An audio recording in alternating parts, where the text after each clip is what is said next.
Vamos trazer a resposta de Valdemar Costa Neto? Bora! Por quê? Porque a gente falou que Valdemar Costa Neto se posicionaria hoje ainda, era essa a expectativa sobre o pedido de Flávio Dino. Só fazendo um retrospecto para vocês que nos assistem, informação de que há uma investigação da Polícia Federal, que a gente apontou por meio do Flávio Dino, uma investigação da Polícia Federal que aponta principalmente a existência de cotas dentro dos partidos, são as emendas de comissão, em que os presidentes dos partidos indicariam essas emendas parlamentares. E aí se fala no valor de 120 milhões de reais que terão sido indicados por Valdemar Costa Neto. Ele deu uma entrevista exclusiva a nós, aqui da CNN Brasil, negou, ele disse que eram sugestões. Pois bem, Valdemar Costa Neto, depois do pedido de Flávio Dino, enviou agora há pouco, por meio de sua defesa, um documento respondendo às questões do ministro Flávio Dino. A gente vai ler esse documento aqui na tela, ele é curto, eu destaquei, eu e a Tainá Falcão, os principais trechos. O que ele responde em resumo? Primeiro a gente vai para a página, eu indiquei aqui algumas páginas onde a gente tem os principais trechos dessa frase do Valdemar Costa Neto. O primeiro deles está lá no começo, na página 1 mesmo, é aí. O que diz o Valdemar Costa Neto na página 1? Ele afirma que, inicialmente, vamos lá.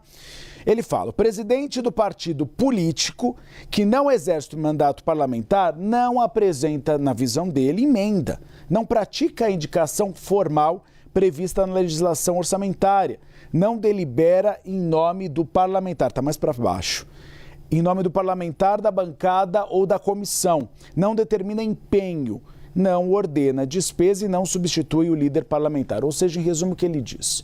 Que ele não tem poder sobre isso.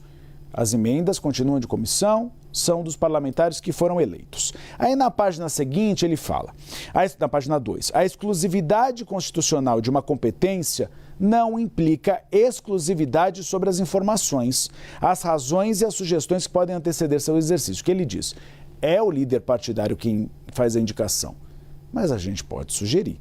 Aí ele diz, o presidente da República, por exemplo, detém a iniciativa de determinadas leis, mas antes de fazer as leis, ele recebe sugestões de ministros, técnicos e atores sociais.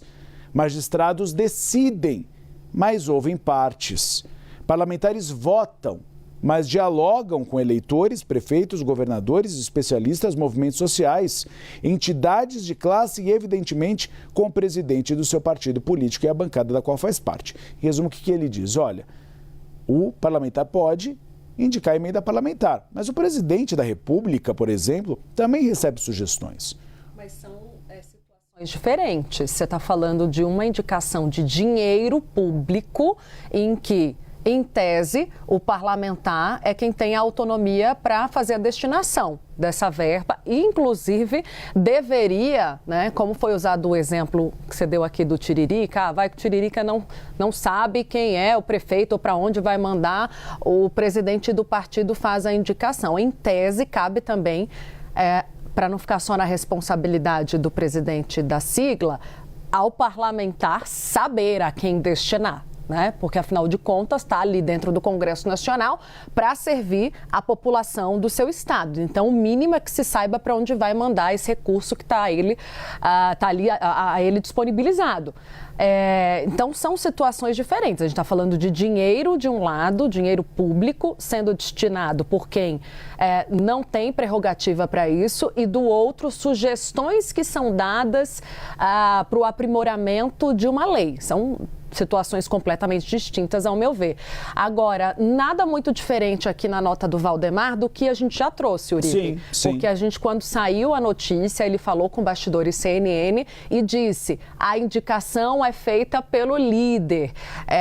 E em cidades muito pequenas, onde não há representatividade, né, aí sim a gente faz a sugestão, que foi repetido a você aqui naquela entrevista. Ele só está corroborando. Corroborando a já havia dito. Nessa página 2 tem um trecho também que eu considero mais forte, em que ele nega peremptoriamente a cota.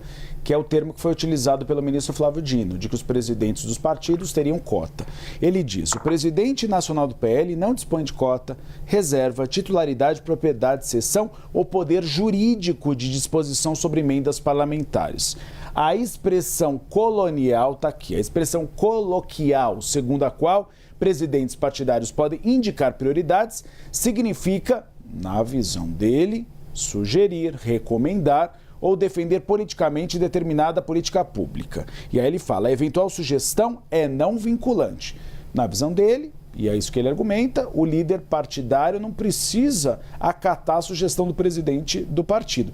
Mas a gente sabe que na correlação de forças entre líder e presidente do partido pode não ser vinculante, mas tem uma influência e uma ascendência imensa, né, Tainá? Sim, porque depois esse presidente de partido vai definir, retaliar. Pode retaliar, claro. Pode definir sobre a destinação ali do fundo, né? Quem vai receber mais e quanto. E outra, quando ele faz essa comparação com o presidente da República, também é descabida porque o presidente da República tem cargo, né?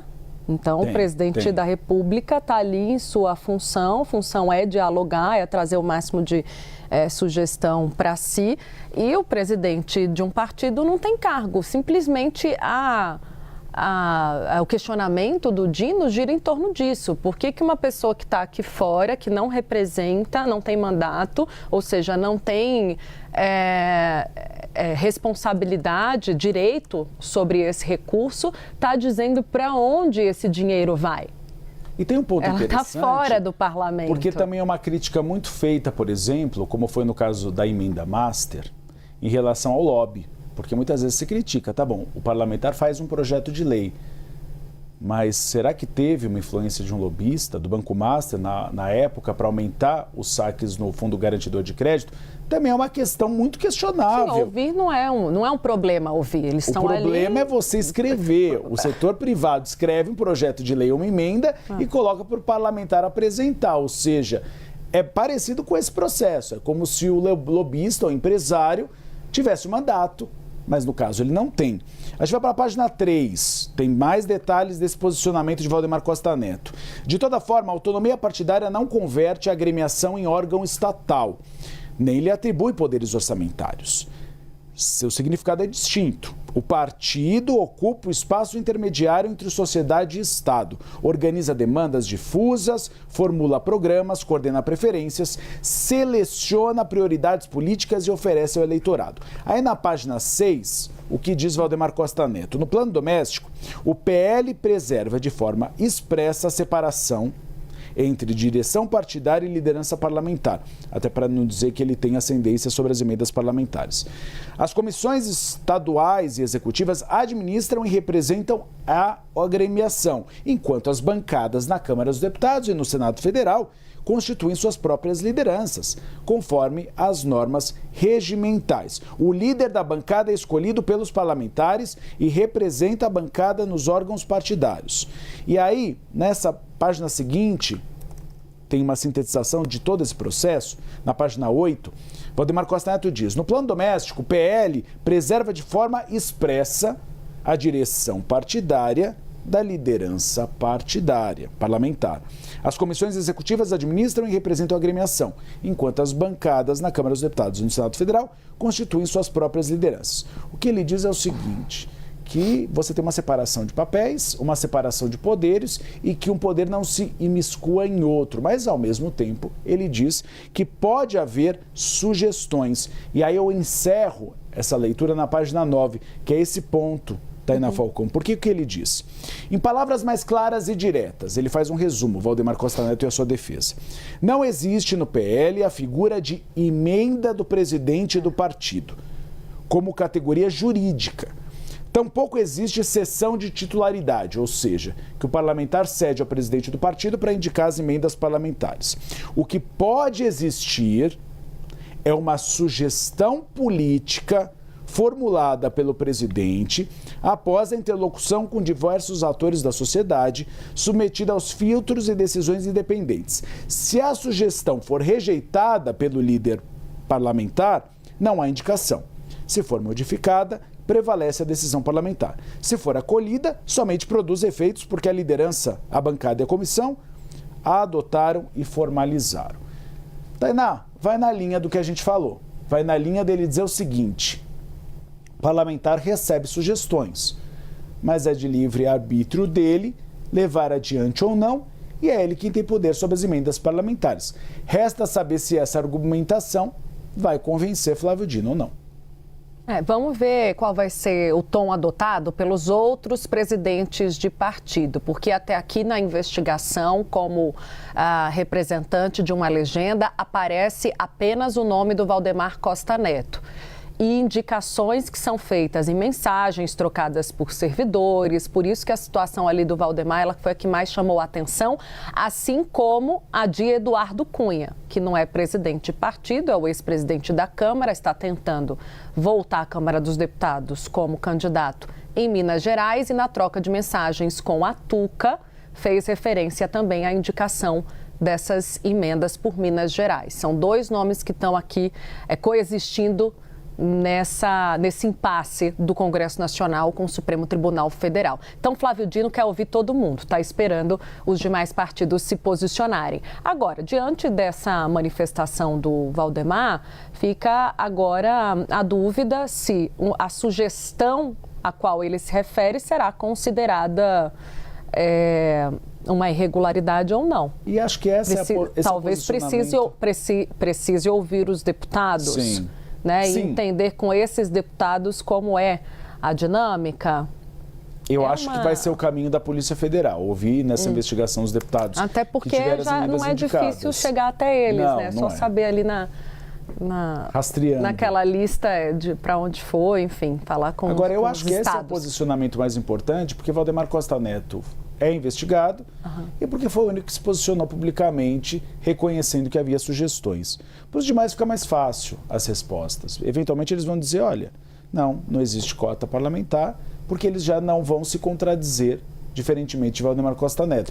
Por isso que esse é o posicionamento mais importante que a gente pode ter nessa investigação que a gente vai acompanhar. Mas o prazo acaba essa semana, os demais presidentes de partidos também vão apresentar, além Tainá Falcão, que é importante, do Hugo Mota. É importante também que a gente tenha o presidente da Câmara dos Deputados se posicionando, porque ele foi levado a se posicionar, ele fez uma crítica pública em defesa do Valdemar Costa Neto, e diante dessa defesa de Valdemar Costa Neto, ele também precisa se posicionar para saber cadê a rastreabilidade, cadê a transparência das emendas parlamentares e se ele sabia ou não que havia esse tipo de ascendência.